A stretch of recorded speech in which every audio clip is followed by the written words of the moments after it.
Assalamualaikum warahmatullahi wabarakatuh.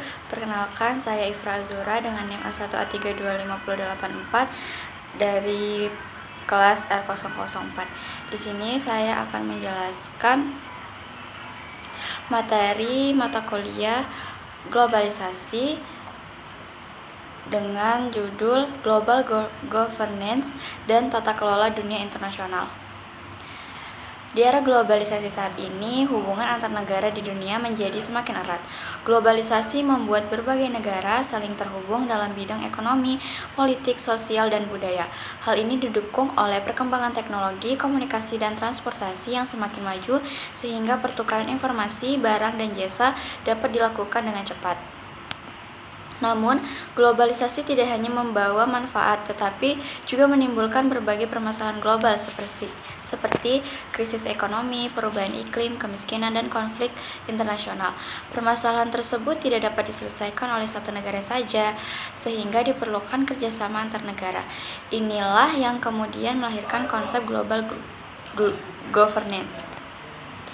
Sebelum membahas global governance, kita akan memahami terlebih dahulu perbedaan antara government dan governance. Government atau pemerintah adalah lembaga resmi dalam suatu negara yang memiliki kewenangan untuk membuat dan menjalankan kebijakan serta mengatur kehidupan masyarakat. Sedangkan governance memiliki arti yang lebih luas. Governance merupakan proses pengelolaan urusan publik yang melibatkan berbagai pihak, tidak hanya pemerintah tetapi juga sektor swasta, organisasi non-pemerintah, dan masyarakat sipil. Dari konsep inilah muncul istilah global governance, yaitu sistem kerjasama internasional yang melibatkan banyak negara dan berbagai aktor global untuk mengatasi berbagai permasalahan dunia. Ada beberapa faktor munculnya global governance. Nah, faktor yang mendorong munculnya global governance yang pertama, meningkatnya ketergantungan antar negara.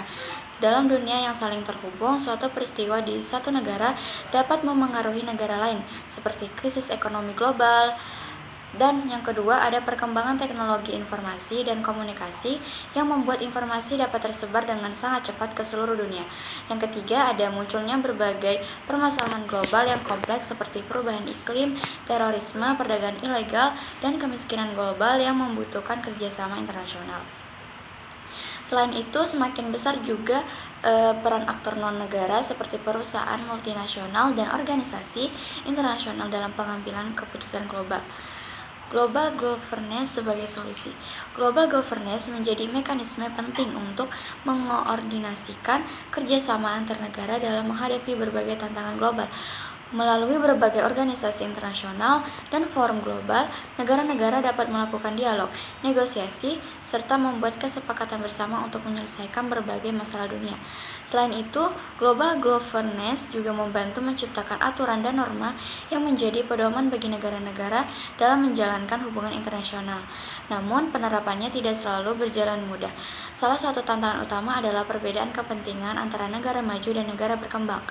Selain itu, negara yang memiliki kekuatan ekonomi dan politik yang lebih besar seringkali memiliki pengaruh yang lebih dominan dalam pengambilan keputusan global. Selanjutnya, ada peran organisasi internasional.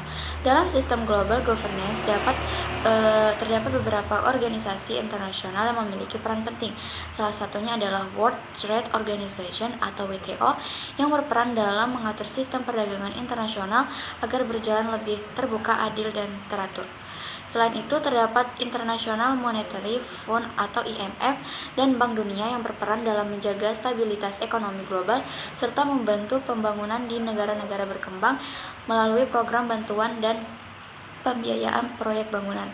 Walaupun memiliki peran penting, organisasi-organisasi tersebut juga sering mendapatkan kritik karena dianggap lebih menguntungkan negara maju dibandingkan negara berkembang. Selanjutnya ada pembangunan global.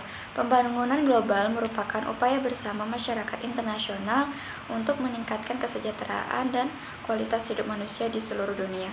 Saat ini pembangunan tidak hanya berfokus pada pertumbuhan ekonomi, tetapi juga memperhatikan aspek sosial dan lingkungan. Salah satu konsep penting adalah pembangunan berkelanjutan, yaitu pembangunan yang memenuhi kebutuhan generasi saat ini tanpa mengorbankan kemampuan generasi mendatang untuk memenuhi kebutuhannya. Namun, berbagai tantangan seperti ketimpangan ekonomi, konflik, dan perbedaan kepentingan antar negara masih menjadi hambatan dalam mewujudkan pembangunan global yang merata. Sebagai kesimpulan, global governance merupakan sistem kerjasama internasional yang bertujuan untuk mengatur dan mengoordinasikan berbagai kepentingan global melalui kerjasama antar negara, organisasi internasional, serta berbagai aktor non-negara. Berbagai permasalahan global dapat ditangani secara bersama. Meskipun masih menghadapi berbagai tantangan global, governance tetap menjadi mekanisme penting dalam menjaga stabilitas dunia serta mendorong terciptanya kesejahteraan masyarakat global. Terima kasih. Wassalamualaikum warahmatullahi wabarakatuh.